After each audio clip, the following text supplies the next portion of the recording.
আজ আবারও চলে এসেছি আরেকটি নতুন রেসিপি নিয়ে।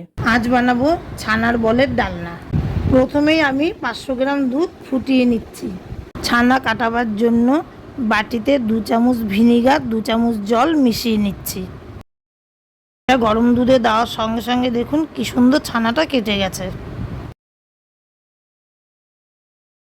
এবারে ছানাটা ছেঁকে নিয়ে এভাবে জল দিয়ে ধুয়ে নেব, যাতে করে ভিনিগারের টক ভাবটা চলে যায়।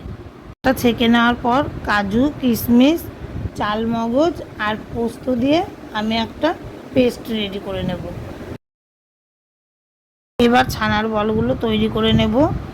তার জন্য আমি এখানে নিয়ে নিয়েছি বেসন, সামান্য হলুদ আর নুন।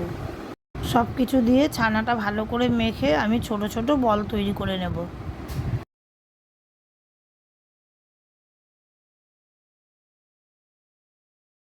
এবার এগুলোকে ভেজে নেব। এই তেলেই জিরে, শুকনো লঙ্কা, তেজপাতা ফোড়ন দিয়ে আমি নুন, হলুদ, লঙ্কা গুঁড়ো, জিরে গুঁড়ো, ধনে গুঁড়ো দিয়ে কষিয়ে নেব। এরপর আমি কাজু, পোস্ত দিয়ে যে পেস্টটা বানিয়ে রেখেছিলাম সেইটা দিয়ে কষিয়ে নেব। ভালো করে মশলা কষিয়ে নিয়ে আগে থেকে ভেজে রাখা আলুগুলো দিয়ে দেব। আলুগুলো ভালো করে কষিয়ে নেওয়ার পর পরিমাণ মতো জল দিয়ে ঢেকে দেবো।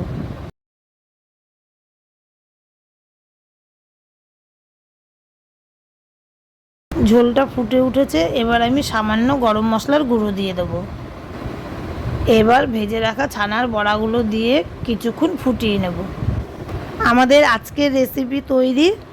এবার সামান্য ঘি দিয়ে নেড়ে নামিয়ে নেব।